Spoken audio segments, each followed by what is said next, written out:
বিতর্কের মুখে mat Gates সরে যাওয়ার পর পাম বন্ডিকে মার্কিন অ্যাটর্নি জেনারেল হিসেবে মনোনয়ন দিয়েছেন দেশটির নবনির্বাচিত প্রেসিডেন্ট ডোনাল্ড ট্রাম্প। শুক্রবার 22 নভেম্বর এক প্রতিবেদনে তথ্য জানিয়েছে বার্তা সংস্থা রয়টার্স। বৃহস্পতিবার 21 নভেম্বর ফ্লোরিডার সাবেক অ্যাটর্নি জেনারেল পাম বন্ডিকে যুক্তরাষ্ট্রের নতুন অ্যাটর্নি জেনারেল হিসেবে বেছে নেওয়ার কথা জানিয়েছেন ট্রাম্প।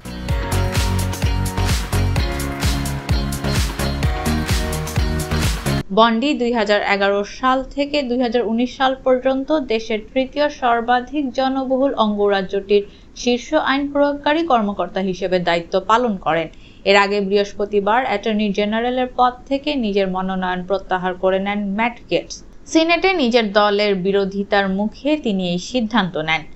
এক্স বার্তায় ম্যাট জানান, ট্রাম্প প্রশাসনের বিভ্রান্তি এড়াতে চান তিনি। আমেরিকা ফার্স্ট পলিসি ইনস্টিটিউটের নেতৃত্বে সাহায্য করেছেন পাম বন্ডি। সংশ্লিষ্টরা বলেছেন, ম্যাটের তুলনায় সিনেটরদের কাছ থেকে বন্ডি সম্ভবত কম বিরোধিতার মুখোমুখি হবেন।